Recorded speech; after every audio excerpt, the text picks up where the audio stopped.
I am looking forward to a great conversation with all of you. So one of the things that I had found so fascinating about living in the US, I've been living in the US for about 25 years now, which is most of my life really. I came to the States when I was about 20, was 19, 20 years old. Mhm. And one of the things that has fascinated me about this country is the way it can, it's mythology. Mhm. We are part of the mythology of the US. The way that they turn a whole population that's very visible, that's part of his society and an economy and whatnot, and decides that we're all going to be part of this shadow population when we're out there, when Mhm. we are like mowing lawns and we're clearing tables and we're on top of houses, fixing roofs and whatnot. But because it is important for for the economy itself and for political purposes to keep us as a caste in Mhm. society. They have decided that we remain in the shadows, Mhm. you know in quotation marks. However, you know when I started talking about this, it's because I wanted to be able to establish a dialogue with people, to enter this Mhm. conversation and to enter this kind of mythology. I don't see myself as a shadow. I see myself as a full human being of flesh and Mhm. blood, which Mhm. I am. So it was a way of playing into that mythology and refuting it at the same time. Mhm. See. No, and it's so important, right? I mean, as you say, right? I mean, the reality is, Latinos, they want us to remain in the shadows, but we are in many ways sort of like the motores, right? Of the Mhm. economy and of the Mhm. country, and also the culture. And I think it's really great that we talk about this book today. I know that this notion of being timely, right? Being Latinos, being sort of been timely in the history of this country.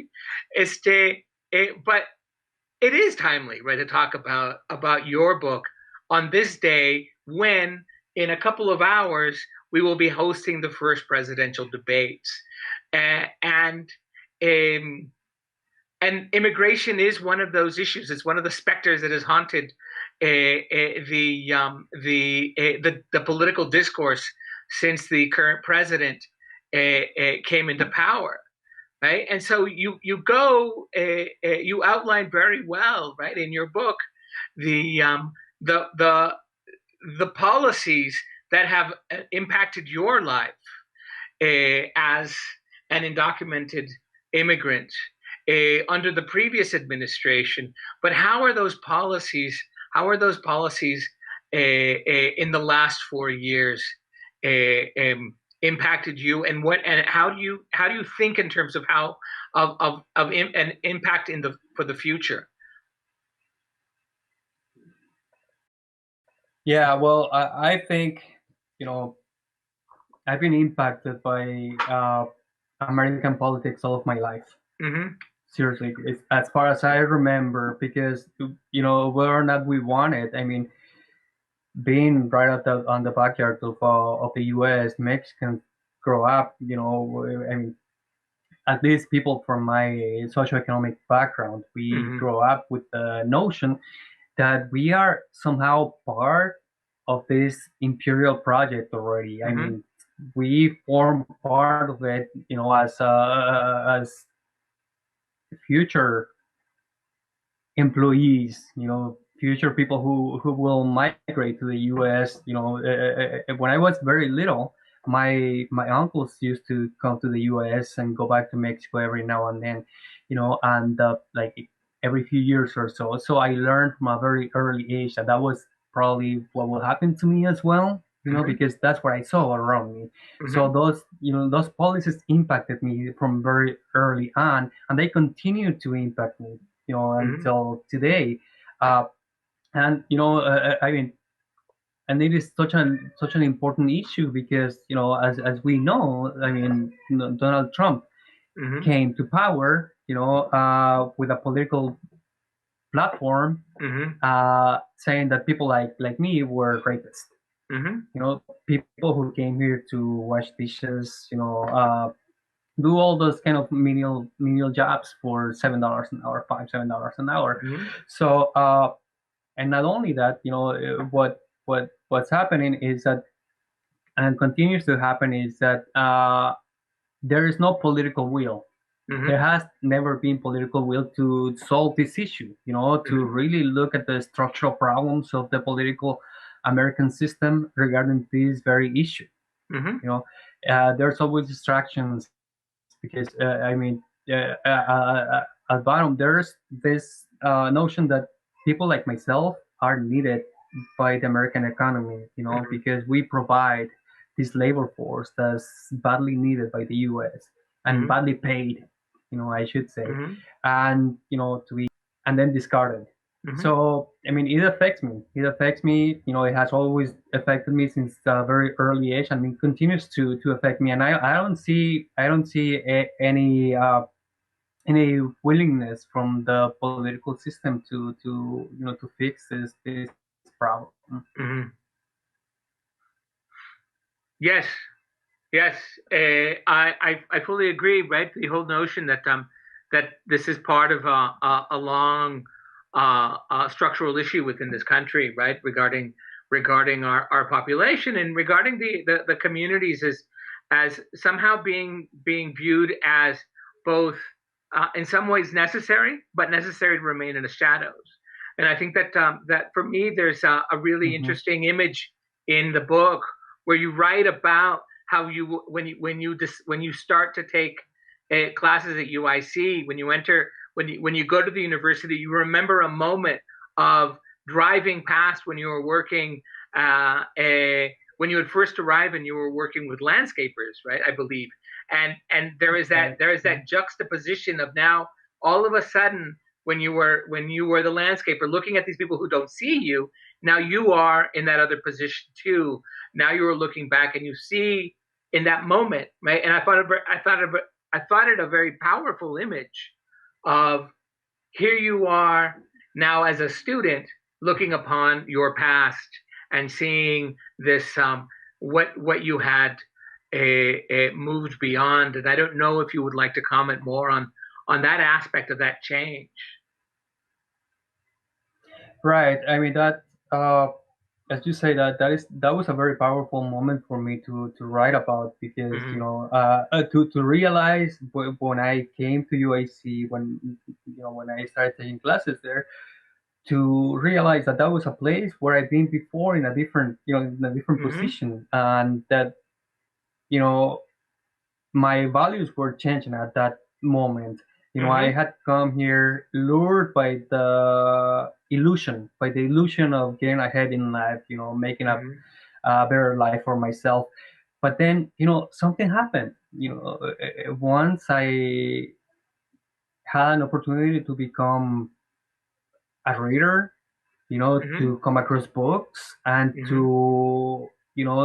to really be aware of what was in those books, which Mm-hmm. that was something completely unprecedented in my entire life Mm-hmm. because I didn't being a Mexican from a poor background, from Mm-hmm. a socioeconomic background that was not conducive to anything having to do with like higher education.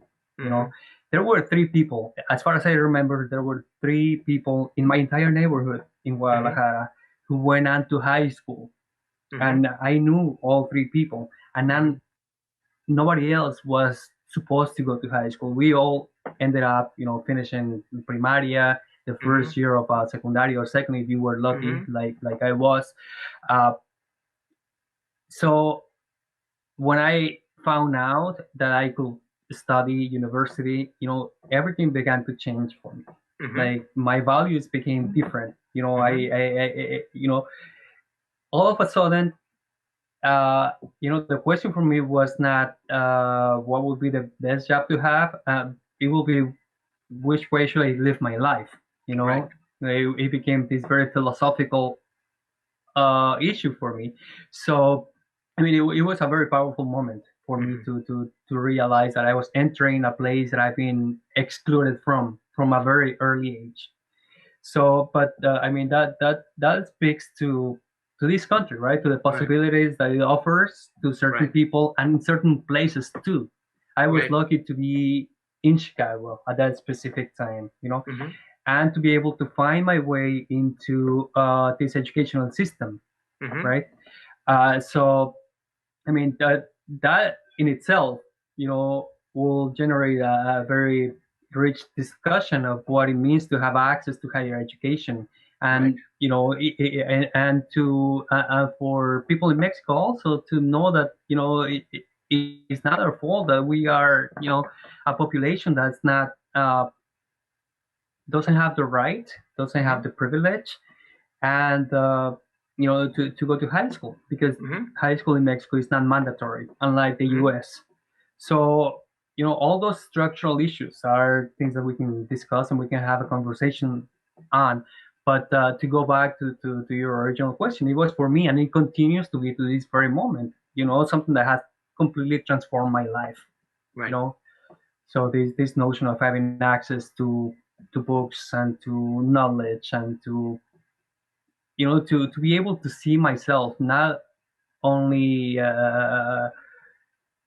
as as an object of study, Mm-hmm. being an immigrant, a poor Mexican immigrant in the U.S., but as a historical subject myself, and to be able to tell my own story Mm-hmm. rather than have somebody else tell it for me. Right. Yes. No. And I find that extremely powerful in regards to the to the story, right? Because you're responding to that discourse that says that the immigrant is inauthentic, is a rapist, is a criminal, doesn't belong. And what you have done is you're responding with your own story. And I guess this leads to the question. One of the other questions that I have is this question of of authenticity. I'm still trying to sort of figure out how to ask it. But right, so the immigrant in the United States is often parsed as inauthentic. Right, we don't belong. We are immigrants, right? Or even the child of immigrants, right? So in my case, also, uh, and what you have done is you demonstrate, right, through your use of language and through your education the that a level of authenticity, right? If we imagine that the American authentic intellectual self is one that is familiar with philosophical ideas, with literature, and with culture, right? You have done that.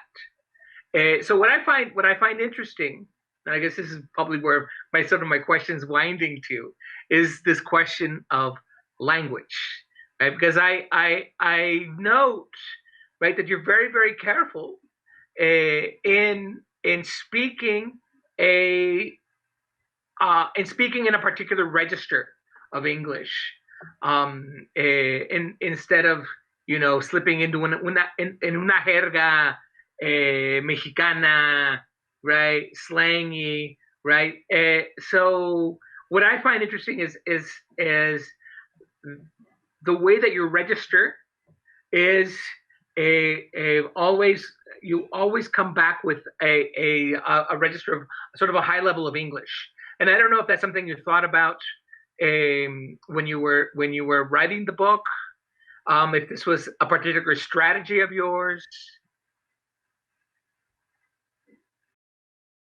Yeah, no, that is an excellent question. Mm-hmm. What happened in my particular case, as I said, I hear an echo. yeah, there's an echo. Okay. Okay, so what happened then was that what you have to understand is that I received my formal education in English. Mm-hmm. So that meant that the Spanish that I had brought with me was the Spanish of seventh grader, seventh, eighth grader. That's what I came with from Mexico, right? So when I began, sort of like the my formal education in the U.S., it was completely in English, Mm-hmm. and I was so bad at it. I mean, I had to study it so hard in order for me to be able to understand. Like, I was just going through some of my books just recently. I think it was Thoreau's Walden. I Mm-hmm. can still see some of those highlights that I did, underlinings of words like compost and whatnot, like words I didn't understand back then, but which I studied, because um, I really wanted to master this language. I've been uh, trying to understand it for a very long time because I consider myself a sort of like a colonial subject of the U.S. Because they're so present everywhere, right? Mm-hmm. American culture is present everywhere, and since you're growing up anywhere in the world, really, you are subject to subculture through Hollywood and through sports and whatnot. So it becomes sort of like a second language. I didn't know it when I first came here. I couldn't speak it, but Mm-hmm. I knew I wanted it. I really wanted to be able to speak it. Uh, so when I write in English, the language that I'm using is the language I learned in school, Mm-hmm. right? Sometimes I still have trouble speaking to coming up with, like, I don't know, more like informal language, because Mm-hmm. that's not what I learned in school, and the books don't speak like that either. Mm-hmm. So, and it was kind of funny for me because while I was learning English, I was losing my Spanish. Uh-huh. Sí, So eventually I had to go back and really learn all the formal Spanish as well. sí, sí, sí, sí. No, and I think that's actually because it made me think in regards to this question of language and authenticity, right? I mean, if if an immigrant or a child of immigrants is viewed in this country as inauthentic, how do we respond to that? By Right. responding in a language that is most authentic, ¿verdad? Right? To speak in the language of of those that would try to keep us down, to keep us in the shadows. I think. Hmm. Yeah, definitely. No, I mean, it was a way of, like, appropriating their own weapons, right? Mm-hmm. And, you know, just turning the whole story on its head, you know, Right. telling the story from my own perspective with their own language, right? Mm-hmm. So it was so reinverting the whole notion of what it means to be an immigrant in the U.S., a Mexican immigrant in particular, Mm-hmm. because you can be an immigrant from Europe, from Asia, whatever, Right. Right. we're all different. We come from I mean, it's not Mm-hmm. the same. And to be a poor Mexican in the U.S., Mm-hmm. that was very important for me, extremely important to, to be able to articulate in the language of in the main language of the U.S. what it means Mm-hmm. to have this experience, to have experience uh, growing up in Mexico, being sort of like this colonial subject to the U.S. through its culture and through Mm-hmm. its economy, Mm-hmm. uh, and coming here and not knowing the language and learning it, Yes. and not having any education, and so I wanted to be able to, like, capture that Mm-hmm. experience, because I knew, it was the same experience as that of my uncles and a whole bunch of other relatives that that have gone to the US and have had the same experience. Because, you know up until then, I think we had been the backdrop for Mm-hmm. somebody else's story. We haven't been able to, like, articulate our own point of view. Mm-hmm. So I thought that, appropriating that language and speaking with a certain register will be able to, to capture the experience of the Mexican migrant. Yes. Yes. No, and I think you do a really great job at it, right? Because I think going back to this whole notion of storytelling, right? It is important for us to be able to tell our stories, to respond to those that would tell us, keep quiet, stay in the shadows, don't Hmm. speak, and and to be able to come back and say, well, this is my story, this is who I am. I think is very powerful. Now, you mentioned also that as you were acquiring more English, you were losing your Spanish. But it was also mentioned in the introduction, right, that you've also you've gone back to writing in Spanish. And how has that been, right? How has that been to go back and pick up uh, Spanish as a written language?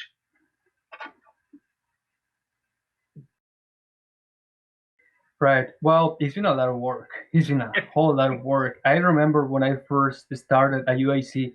See, so my education started with me going back to school to ESL classes, Hmm. English as second language classes when I Hmm. first arrived in the US.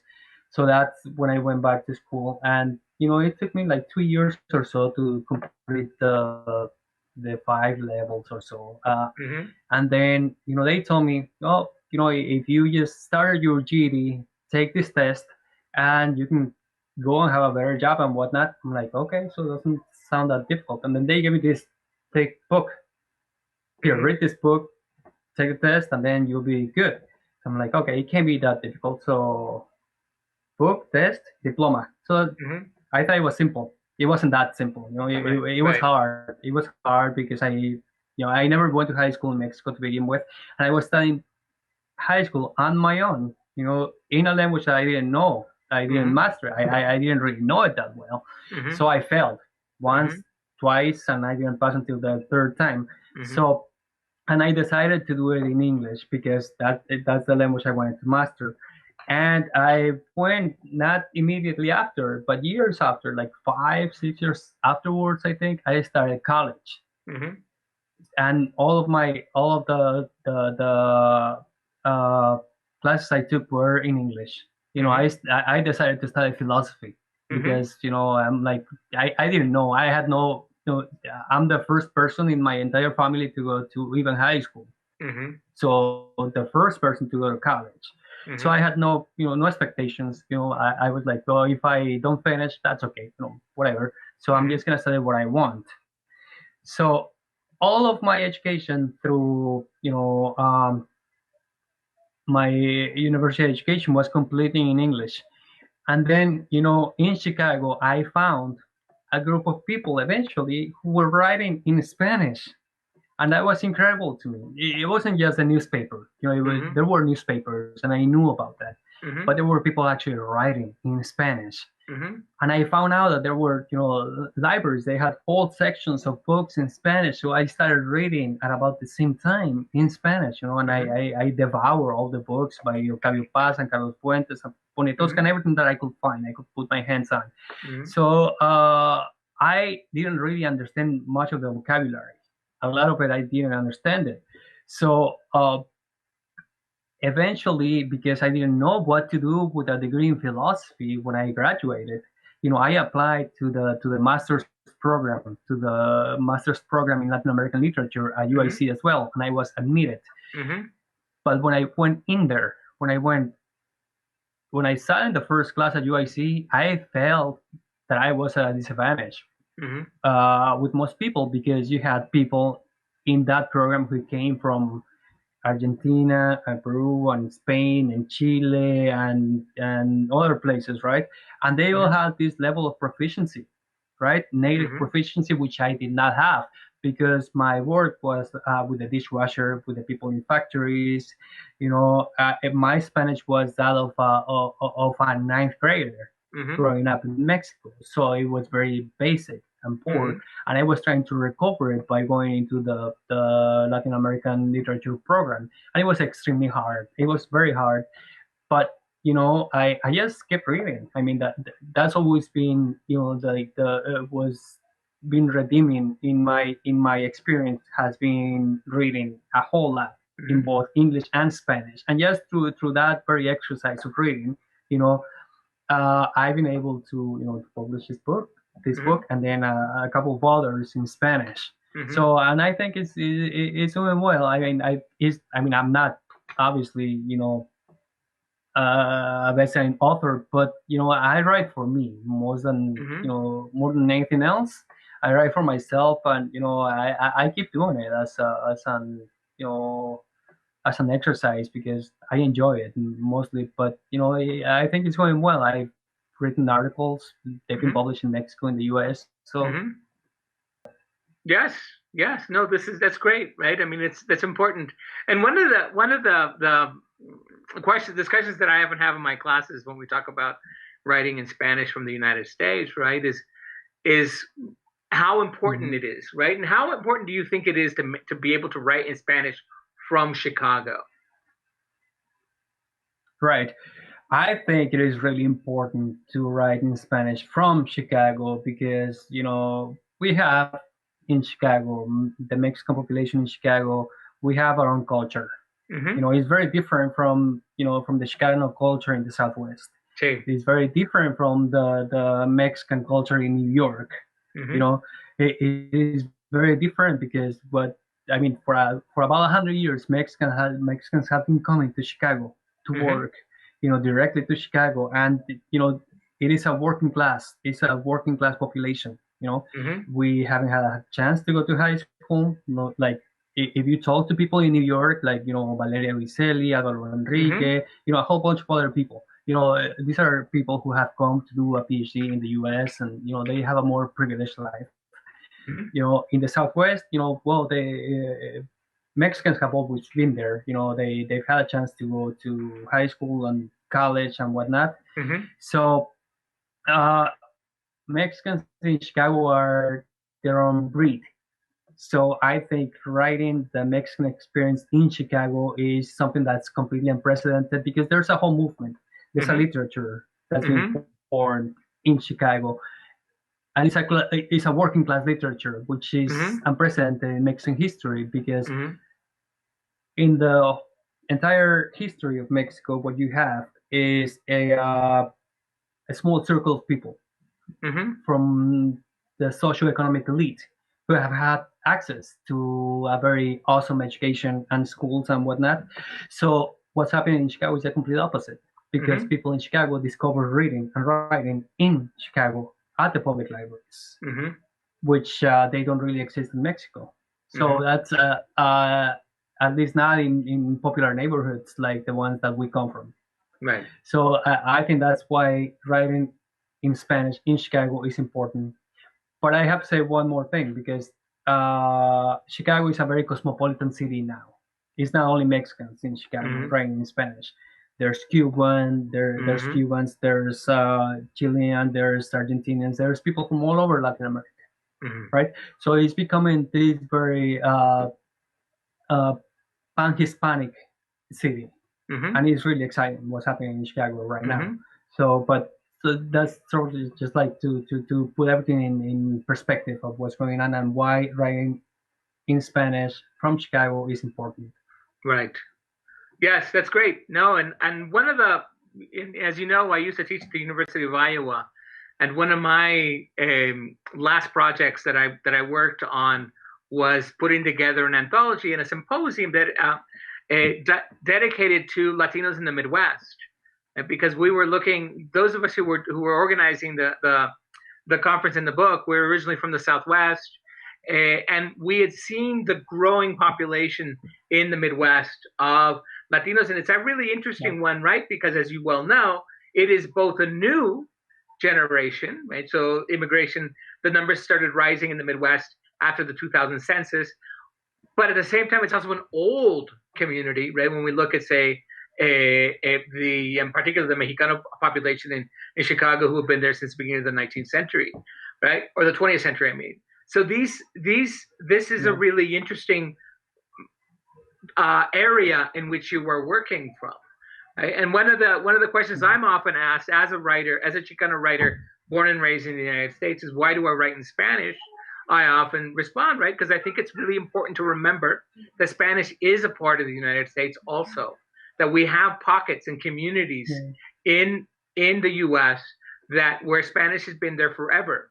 Chicago, Florida, Mm-hmm. the Northeast, Mm-hmm. California, the Southwest, obviously, right? And Yeah. so, in some ways, right, to be able to use our Spanish and to write in Spanish from our regions is also, I think, Right. kind of subversive, right? And that's an important Yeah. act, It is. right? It is. Yeah. Yeah. Definitely. So I would like to thank you, Jose Yeah. Angel, for this conversation. I know that we're running short on time, and I know that there are people queued up on YouTube who are ready to ask questions. But I would like to thank you for this opportunity to have this conversation with you. I'd like to thank Miguel for being our host. No, thank you, Santiago. I appreciate it. No, no, thank you. It's been a really great conversation. As often as I can, I wish I could spend more time in Chicago, but alas, in estos momentos, we're all living in lockdown. So again, thank you so much. Gracias a ti. Yeah. Gracias, Miguel. Gracias a la gente de Lit y Luz. I think it's a fantastic festival. And the book club is a really great idea. And I'm glad that those of you who are listening and who've been watching, I hope that you continue because these conversations I think are important, right? It's important to be able to sort of to hear our writers write their stories and tell their stories uh, so that we can be heard and understood in this country. Muchas gracias. Mhm. Thank you so much. Thank you so All much, right. Gracias, Santiago. Santiago. Gracias a ti. Thank you so much, Santiago. Muchas gracias por estar aquí con nosotros esta noche, Santiago. Really appreciate your words. Um, and Santiago was right. We have a few questions here for you, Jose, from the book club and some that are coming in the chat. Yeah. Um, there was a there was something really interesting that I think you and Santiago started talking about when you were. There was a question that Santiago asked about American policies and the way it affected your life. Um, and you mentioned the way that that it affected your life and your family.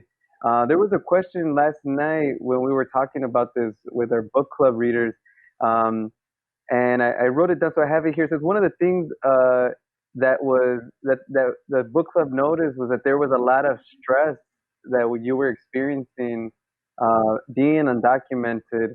Um, and it seems like little is talked about the effects on the mental health of undocumented people um, due to what they're facing and experiencing.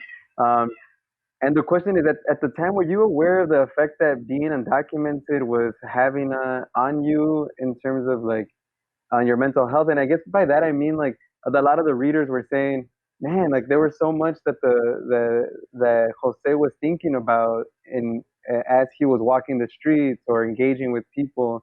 Um, when you look back at it, do you think of it that way of the effects it was having on you emotionally or mentally?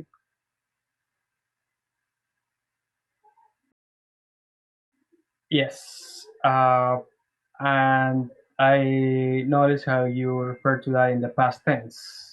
And Mm, I just want to say that that's not past for me. I mean, the hypervigilance goes on until this moment, and it's not gonna end until there's a comprehensive immigration reform. And I'm saying this because this is happening to 11 million people, 11 million individuals go on living a life like this every day. Hypervigilant of what may happen when you go out to get diapers, to drop off your children at school, or when you get pulled over by the police. Um, so that's very powerful, and it is always there. It is all the time. It never goes away. I mean, the stress is so much. Being undocumented is like that. At the same time, people. I think most people rely on friends and family to you know and social bonds to be able to like keep sanity. I have you know I have my readings. I go back to some of the Roman philosophers. Some of the Stoics. Hmm. I go back to Nietzsche and to Vasconcelos. I really love Vasconcelos. You know, I don't like all of it, but I like his Stoicism. So that's what really helps to me. Obviously, my family. So, but it is stressful. It doesn't go away. Doesn't ever go away. Yeah, and I think one of the things that the booklet was also talking about was um, that for many, when you were talking about policies and the way that policies affect undocumented people, that through your perspective, a lot of the readers were able to see that uh, it does feel like when a that it does feel sort of incredible that a politician can kind of just like with a flip of a light switch turn your life upside down, right? Mm, And yeah. it becomes very apparent in the way that you write. When you talk about Congressman Sensenbrenner, you say, I was in a waiter and that wasn't acceptable for Congressman James Sensenbrenner of Wisconsin, the proponent of the Real ID Act. Or when you talked about the xenophobic white supremacist Samuel Huntington, um, you say Professor Huntington is convinced that I am ungrateful, disloyal, and appreciative. So it always sounded like you were experiencing policy very personally.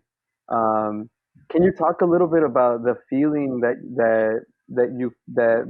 comes with policies being made and how that feels?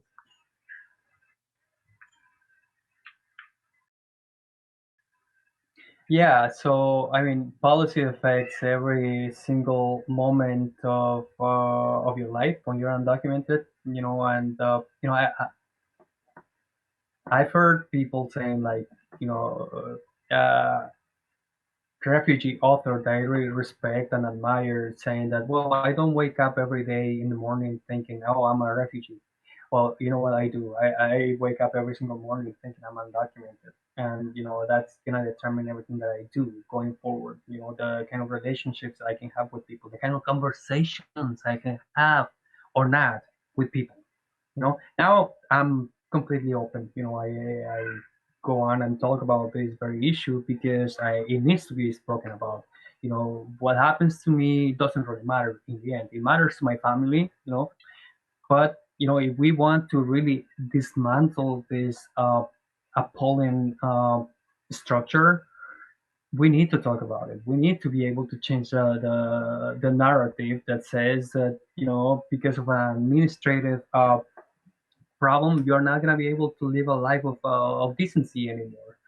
So, but just to give you one very concrete example, like you know, I mean, I don't know for how long I've heard politicians of both the left and the right saying that yeah, so we want the best and the brightest minds to like come to the U.S. and if you don't have a green card upon graduating with a PhD program from an American university. What we want is for you to have a green card stapled to your diploma, you know.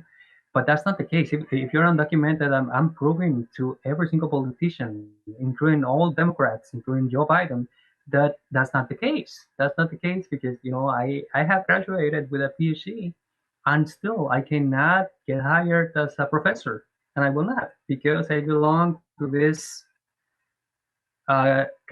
social caste that you need for for your economy to prosper. So that is one very concrete way in which policies have affected me. Yeah, and we actually just got a question about that. If you want to answer it in Spanish or in English, it came in both languages, so we get to pick. You get to pick. Entonces, ¿cómo ayudarle a los políticos que la experiencia migratoria es milenaria, variada y no monolítica? How to help politicians realize that migration is a constant, varied, and not monolithic across the globe. Um, Kind of what you were talking about for a second. Right, right, right. So I mean, we have to remember that politicians don't. usually care about personal stories, individual stories. They mostly make decisions based on polling data and not necessarily on particulars. Uh, so, I think what we need to do is to be able to convince people around, not necessarily politicians, but people who are voting them in or out of office. We need to change hearts and minds in order to be able to change policy. Because I think, you know, I mean, you hear Joe Biden today. You turn on, an hour or whatever from now, you're gonna hear that they want, immigration reform and whatnot. But back in the 1990s, he was part of you know, this bill that really criminalized some of the people who are undocumented, like myself, which made it impossible for people like myself who are married to American citizens to be able to fix our situation. So I don't think that's one of the things that will come up in the debate today. But I find it very, very hard to. I will not have a conversation with a politician the way that I will have it with uh, with the public. I prefer to have conversations with the public so they can vote him out of office. I am not convinced that politicians will listen to particular stories. Mm. They will listen to how certain opinions are polling. So I think that's the key, to be able to change hearts and minds rather than of the people around politicians, of the public rather than politicians themselves. There's a question here about language. In your book, you read a lot about language. And alguien nos ha pasado una pregunta en español sobre el lenguaje, porque en el libro hablas mucho, Mhm. escribes mucho sobre el lenguaje. Y la pregunta es, ¿qué se puede hacer para que Estados Unidos se deje de pensar a sí mismo como un país monolingüe, pese a que no hay idioma oficial? Ujú. Bueno, nada más tenemos que hablarles español todos los días, ¿no? Tenemos que recordarles que el español es una lengua que se ha hablado aquí desde antes que existiera este país, incluso como idea, ¿no? Se ha hablado desde hace siglos, ¿no? Antes de que existiera como una idea de este país, ya se hablaba en español aquí, ¿no? Así es que la población hispanohablante está creciendo, ¿no? Es imposible negarla, ¿no? Es imposible negar nuestra presencia, ¿no? Lo que tenemos que hacer es apoyar las publicaciones en español en Estados Unidos, los programas de radio, los clubes de lectura como este, ¿no? Se tiene que escuchar más voces de las personas que no hemos escuchado tradicionalmente, ¿no? Y bueno, pues eh, esas son algunas de las medidas que se pueden tomar, creo yo, ¿no? Y sí, ¿no? Hablarlo más que nada, ¿no? No dejar de intimidarse porque, pues, a final de cuentas, pues, es un idioma que se habla en el mundo más que el español, más que el inglés, perdón. Y a ver, una última pregunta que viene de Giselle. One last question from Giselle. She said, "It seemed like passion, purpose, interest kept you going. How did you continue going while living undocumented? Proved to be an endless battle for you." Uh-huh. Yeah, well, you know, when I came to this country, I didn't really have any expectations whatsoever beyond just, having a job as a dishwasher. And, I could find ways to like do other things, you know, through education and just being able to talk about a history that's really not favored people like myself and who's treated us as really, non-existent individuals, rather as part of a mass. So I think telling stories, I think that's really important to me now. It's become something vital for me, something to to look forward to. I look forward to being in front of the computer and writing about this very issue, from different perspectives. So I think that's kept me going. The fact that history is not complete, because there are, as I said, there are stories that have not been told. You know, there are dawns that have not broken. There are many mornings still, uh, that we have to witness. So I mean that's just the history of the world. I mean that's when you read people like Albert Camus and the myth of Sisyphus, that's the history of the world. Many people, you push up the boulder and it will come back down. But I think it is important to tell our own stories and to know that we're working from the margins and we're trying to address, and this is a really crucial moment because it comes at, with the presidential elections and with the Black Lives Matter movement. We're fighting for social equity, social equity, racial equity, and uh, I think from my perspective as an author, telling stories is essential. So that's what keeps me going, telling stories and hoping for a better future. Well, Jose, I think that's a perfect place to end this conversation with us. Because I think that what you did in this book is exactly that. I think it was sharing your story, shedding a light on your experience that will hopefully, and well, yesterday proved from the readers that read it that it was moving, uh, and gave us a lot to consider. So thank you so much, Jose Ángel Navejas, for joining us tonight. The book is Illegal, um, Reflections of an Undocumented Immigrant. Thank you so much to Santiago Vaquera-Vasquez for joining us too. As they said, it's really important for us to share our stories. So pick up their books, check them out, read them, and thank you so much, Jose. Thank you all so much, and thank you, Santiago. It was such a pleasure. No, gracias a ti, mano. It was a great conversation. Thanks, Miguel. Thank you. Um, Tonight's music, before the show, as you heard it, was featured Flotando by Alma Fuerte. It's the solo project of Los Santos band member Jaime Garza. So I just want to add a few announcements for what's coming. The Lit and Loose Festival this year is going virtual due to the pandemic that we're all living. So it'll be coming up very soon. It's October 3rd through the 9th. So please join us. It's our seventh festival. We're going to have a series of virtual programs. If you're not familiar with the Lit and Loose Festival, the idea is here to foster the creation of new art through international collaboration, and it create essential dialogue between residents of Mexico and the United States.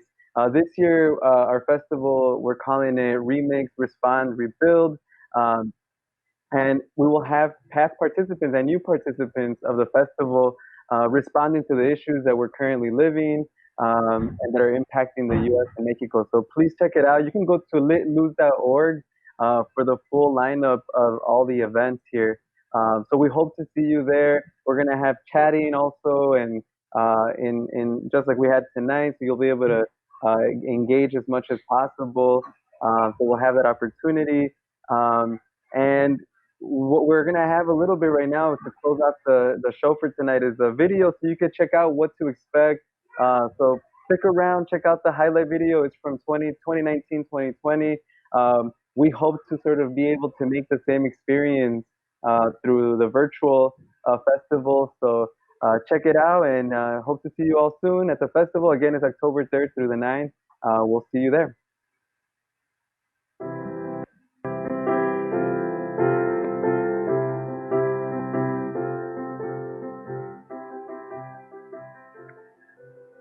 Festival succinctly, in a word, I would say it's an adventure. First of all, because I don't think many artists get the chance to work with other artists, especially if they're from another community, another country. This really provided me a way to do that. El festival ofrece la oportunidad de poder tener dos experiencias, ¿no? Es una de los escritores de México que van a Chicago, y luego los escritores y los artistas también de Estados Unidos que van a México. Y lo que sucede es que aprendemos de los países y de las experiencias más allá de lo superficial, ¿no? A veces cuando uno solo se queda en su propio país, sí podemos leer, por ejemplo, uno de Chicago, podemos leer sobre la vida en México, la vida, lo que vemos por los medios, por la televisión. Aprendemos eso, pero a veces es muy poco, ¿no? Es muy superficial. I've renewed faith in the whole concept of cultural exchange, which gets it gets a lot of play in arts circles, but I feel like this was a really deep cultural exploration. And to see that there is a kind of common language across all those cultural experiences, but also across art forms, because there's artists here, filmmakers, visual artists, writers, there's a DJ, and to see that we find common ground was just incredibly moving and inspiring.